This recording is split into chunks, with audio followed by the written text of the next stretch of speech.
Hai guys, kembali ke channel YouTube Workaholic Body. Jadi ini agak canggung gimana gitu. Aku udah sekitar 3 minggu nggak rekam video kayak tatap muka begini yang kelihatan wajah gitu. Jadi sekarang aku mau update. Hari ini aku mau rencananya bikin 2 konten long form video panjang gitu ya. Yang pertama ini aku mau bahas film yang baru aja aku nonton, series yang baru aja aku nonton di HBO Max. Jadi ini masuk ke Yapin Corner, dimana aku membahas film-film yang baru aja aku selesaikan atau series yang baru aja aku selesaikan. Kali ini aku mau bahas series dari luar negeri dengan karakter yang gemes banget, yaitu A Knight of the Seven Kingdom. Ini tuh bagian dari kayak serangkaian series-seriesnya Game of Thrones, kayak dunianya Game of Thrones gitu. Cuma kalau kalian bertanya-tanya misalnya atau penasaran apakah aku udah nonton Game of Thrones, jawabannya enggak. Sebenarnya aku pernah lihat kayak Game of Thrones gitu pas masih kecil banget, mungkin SD atau SMP, tapi itu lihatnya dari televisi. Dan dulu aku sempat pas kuliah itu mau coba nonton Game of Thrones kan, kayak mau mulai dari season 1. Cuma entah kenapa pas itu aku kayak kurang tertarik gitu, mungkin karena terlalu sadis ya, dan gambarnya kayak terlalu banyak yang no sensor, jadi kayak nggak ngelanjutin pas itu. Nah di 2026 ini series A Knight of the Seven Kingdom itu keluar tahun 2026 ini di HBO Max. Terus aku tuh tertarik karena ngelihat reels dari IG, cuplikan videonya Egg, yang aku bilang tadi karakter yang sangat menggemaskan ya. Ada karakter yang imut banget di dalam series ini tuh, karakternya Egg, anak kecil, yang nanti kalau aku baca-baca gitu, aku cari-cari infonya, katanya Egg ini nanti akan jadi seorang raja kalau di seriesnya Game of Thrones ya. Terus dia adalah kakek dari The Mad King, kayak king yang pemarah gitu, yang sadis banget katanya kayak gitu. Cuma aku belum nonton Game of Thrones juga sih. Aku nontonnya malah mulai dari A Knight of the Seven Kingdom. Ini tuh katanya prequel dari Game of Thrones, kayak latarnya ngambil tahun 90 tahun sebelum Game of Thrones, kayak seabad sebelum Game of Thrones gitu. Dan di sini ceritanya tuh lebih ringan, kayak lebih hangat gitu. Nggak menampilkan naga juga, belum ada naga. Jadi kita ngikutin House of Targaryen, kayak klannya mereka, sama pemeran utama kita Serdongkan atau Serdong panggilnya, Dung the Tall, Dung si tinggi karena badannya tuh kekar tinggi, sama pengawalnya dia yang anak kecil itu si Egg, nama aslinya Aegon 5. Di Egg-nya gemes banget sumpah. Itu yang membuat aku tertarik untuk nonton series Knight of the Seven Kingdom. Dan dia tuh dikit banget episodenya, cuma ada 6, jadi cepet banget selesainya. Itu kayak mini series gitu, dan satu episodenya nggak nyampe 1 jam, kayaknya sekitar 30 menitan gitu, jadi satu episodenya. Itu legal ada di HBO Max, kalian bisa berlangganan di situ buat nonton. Jadi aku ceritakan sedikit sinopsisnya Knight of the Seven Kingdom ya. Ini tuh bercerita tentang Ser Duncan, yang tadi aku bilang Ser Duncan the Tall, atau dipanggilnya Serdung. Ini kesatria, tapi dia kesatria yang tidak terkenal. Sebenarnya kita juga nggak tahu sih dia beneran udah diangkat jadi kesatria atau enggak sama sernya dia yang sebelumnya. Jadi dia itu dijadikan kayak pengawal sama Ser Arlan. Nah pas Ser Arlan meninggal di episode 1, kita dilihatkan kalau Ser Arlan itu meninggal, tapi kita nggak tahu pas sebelum meninggal ini apakah Ser Arlan udah ngangkat Serdung jadi kesatria juga apa enggak. Yang pasti Serdung itu ngaku kalau dia sudah diangkat jadi kesatria oleh Ser Arlan sebelum Ser Arlan meninggal. Jadi dia pengen ngikut ke turnamen Asford, turnamen yang isinya tuh kayak perkelahian antara para kesatria, karena dia pengen ngikutin jejaknya Ser Arlan yang jadi seorang kesatria ya. Walaupun Ser Arlan ini kesatrianya bukan kesatria yang terkenal, dia udah tua juga pas meninggal itu. Dan dia pengen juga ngumpulin uang gitu, karena dia nggak tahu kayak arah hidupnya itu mau kemana si Serdungkan ini. Sebelum ikut turnamen Asford, dia itu pergi kan mengembara dari desanya dia, bukan dari desa sih, kayak dia tuh selalu pergi jalan-jalan gitu aja, kayak melakukan perjalanan sama Sir Arlan sampai akhirnya dia tiba di penginapan. Nah di penginapan dia ketemu sama Ek, anak kecil yang aku bilang tadi tuh. Terus Ek ini tiba-tiba minta diajak buat ikut jadi pengawalnya Sir Duncan, tapi Sir Duncan nolak. Sir Duncan nolak, katanya dia nggak butuh pengawal. Tapi di episode sekian, kayaknya di episode 1 akhir atau episode 2 awal gitu, kita tahu kalau ternyata Ek ini ngekor di kudanya Sir Duncan, kayak sembunyi-sembunyi naik ke kudanya Sir Duncan ngikut Sir Duncan pergi ke kota tempat lomba asport bakal dimulai gitu ya, perkelahian asport. Nah terus kota itu tuh tempatnya rumah dari klan Targaryen. Terus nanti kalian, pokoknya intinya dari ceritanya tuh kalian ngikutin perjalanannya Sir Duncan, Sir Donk the Tall buat mengikuti turnamen asport sama kisah-kisahnya dia bareng si pengawalnya dia ya, si Ek. Akhirnya nanti tuh si Ek diangkat kok jadi pengawalnya Sir Duncan. Ini gemes banget sumpah. Intinya kayak gitu. Nanti ada villainnya muncul juga, ternyata bakal ada plot twist gitu ya. Kita dikenalkan nanti sama anak dari klan Targaryen atau kayak pangerannya Targaryen gitu, namanya Aerion. Nah ini tuh kayak villainnya banget. Nanti ada masalah antara Aerion, pangeran Aerion sama Sir Duncan the Tall.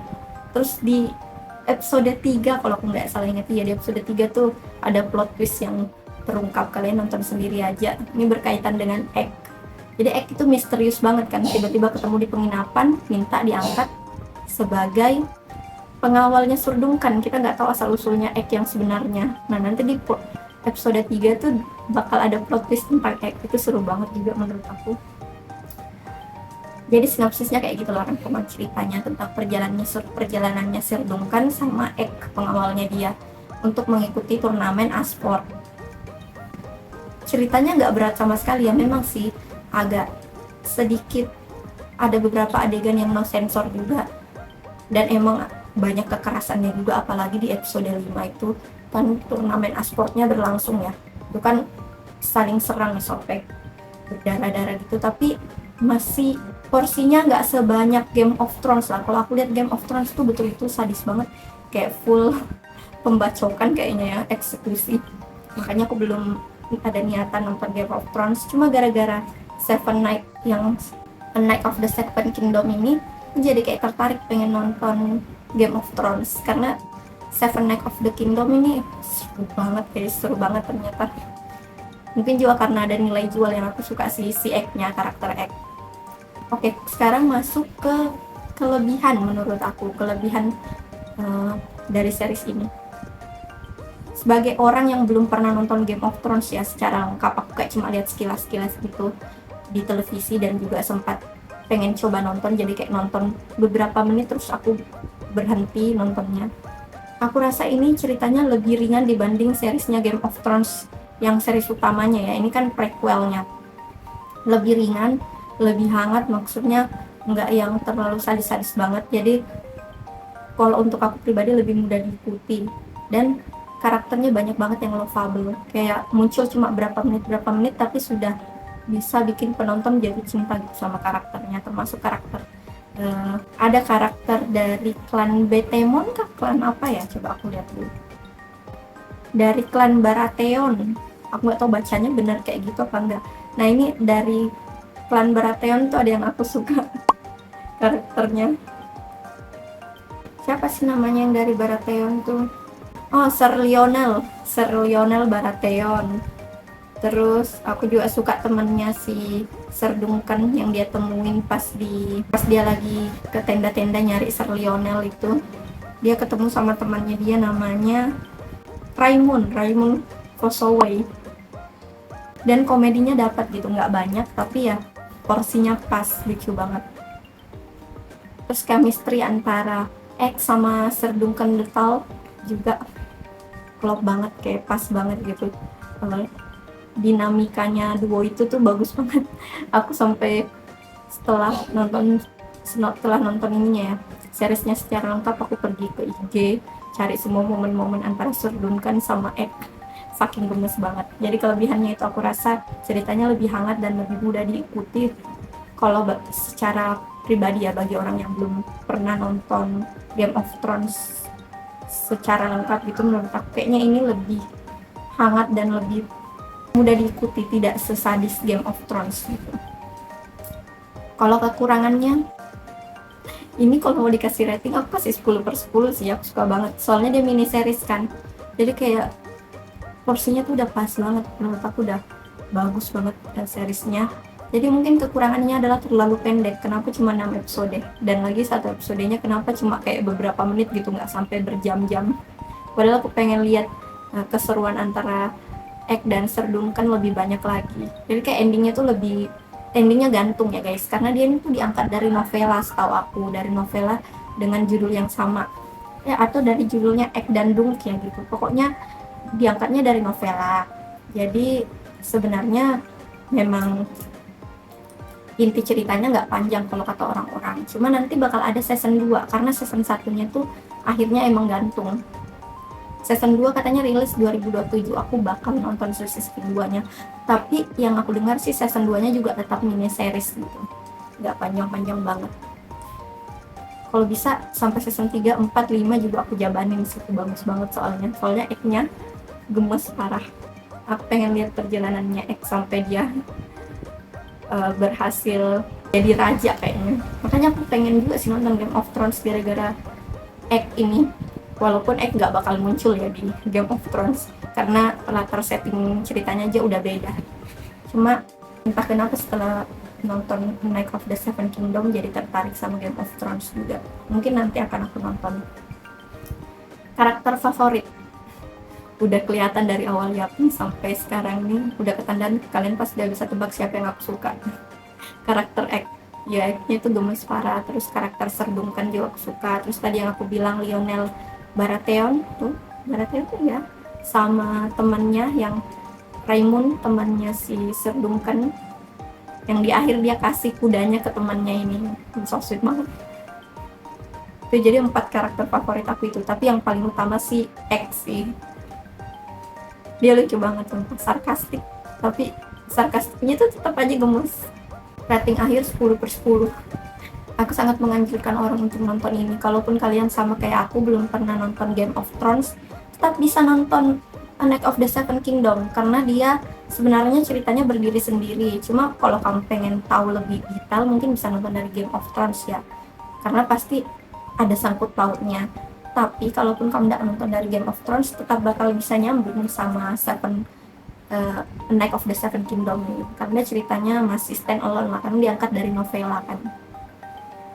Aku sangat menganjurkan semua orang untuk nonton ini biar bisa sharing juga tentang pengalaman kalian atau impresi kalian terhadap series satu ini.